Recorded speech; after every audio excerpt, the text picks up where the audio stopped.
Welcome to my video on papers for lettering and calligraphy. My name is Nick. Since I've been getting a lot of questions about what paper I use, I thought I'd make a video about papers. For most of my work, I use this sketchbook, notebook, and pocket notebooks. I made these and they are under the brand Roca Wallet. The papers used here are 100 GSM black ivory papers, which is perfect for brush lettering using brush pens. They are available in selected Fully Book and Scribe stores, and they're also available online. I'll put a link in the description below. But for this video, I went to National Bookstore and bought 14 packs of different types of paper. I decided to try out papers from National Bookstore so that the papers that I'll be suggesting won't be hard to find. Here's a short clip of my paper shopping at National Bookstore.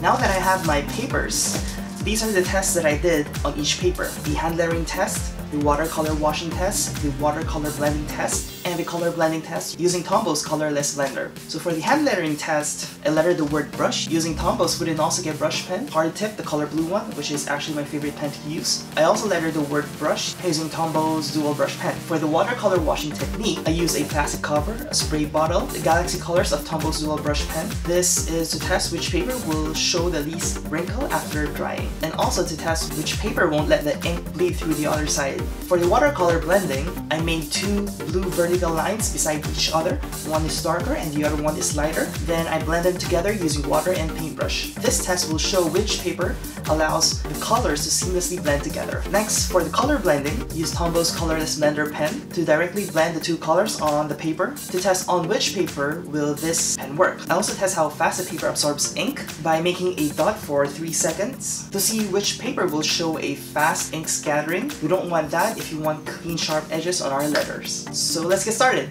Let's start with the copy papers. I tried 7 different brands of copy paper, multi-purpose paper, or typewriting paper. These are the brands that I got. First is the Nautilus recycled paper. Next is the Corona typewriting paper. Next is the Bevanias Blender Gel. It is 85 GSM. It is the most expensive one I got. It costs 1.65 pesos per sheet. Next is the Orange Premium Office Paper, 80 GSM. I also tried the Paper One copy paper, 70 GSM. This is cheaper since it's in a pack of 50. It costs around 0.77 pesos per sheet. I also tried the Best Buy multi-purpose copy paper. This is the cheapest among the papers that I got. Each sheet costs around 71 cents. And lastly, the Every New copy paper. So I tried the hand lettering test on each of these paper. I like the Bevanias Blender Gel better. It is the most expensive one because it feels smoother to write on. I also like how rich the black on the Paper One copy paper, but the results are more or less the same on all papers. For the watercolor washing test, since copy papers have lower GSMs, or they are thinner, all of them wrinkled after drying. Ink also bled through the other side. But the papers that show least ink bleed on the other side of the paper are the Paper One copy paper and the Best Buy multi-purpose paper. These two are actually the cheapest paper among the ones that I bought. For the watercolor blending test, watercolor blending doesn't work on almost all of the papers except for the Best Buy multi-purpose paper and the Every New copy paper. But ink bled to the other side since the paper is too thin. For the color blending test using Tombo's colorless blender pen, it didn't work on all of these copy papers. You can't blend colors directly on paper using copy paper. For the ink absorption test, the Best Buy multi-purpose paper shows significantly less ink scattering, which makes the edges of your lettering cleaner or sharper when you're using this paper. And ink didn't bleed through the other side of the paper unlike the other papers. To summarize the results of the copy papers, I would go for the Best Buy multi-purpose copy paper, not just because it's the cheapest, but it's the most versatile one among the ones that I picked up. It's good for brush lettering or brush calligraphy using brush pen. You get cleaner brush strokes with your brush pens, and you could practice watercolor blending on it. Though copy papers are not ideal for watercolor washing or direct color blending using colorless blender. Now let's move on to Oslo paper and Oslo board. For the Oslo category, I got 2 papers. The Paper Tree Oslo drawing board, which is 190 GSM, and each sheet costs about 2.75 pesos. I also got a Transworld Oslo drawing paper. Each sheet costs about 1.55 pesos.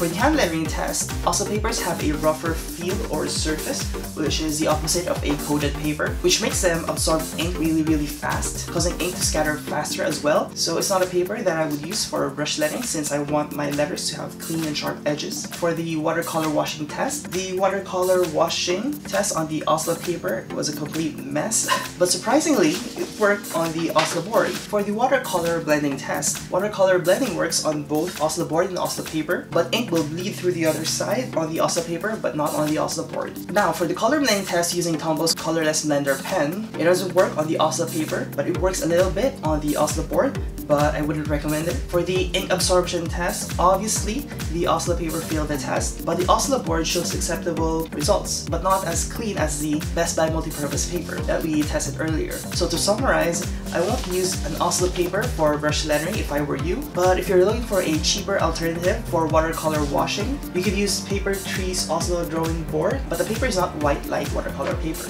Next, we have the Elite Meranti whiteboard, which is 220 GSM. It is a white textured board. It costs 3 pesos and 35 cents per sheet. The results are almost the same as the Paper One copy paper, except that it is thicker.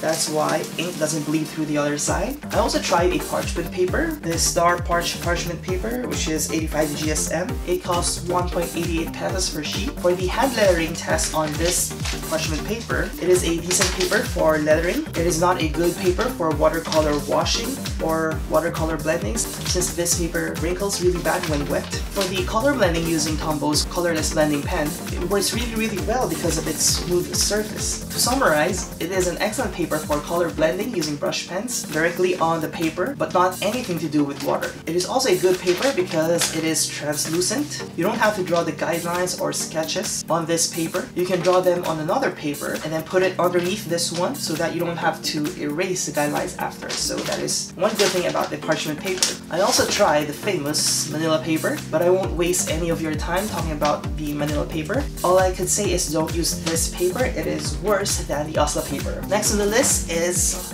this Canson watercolor paper. It is 200 GSM and each sheet costs 6 pesos.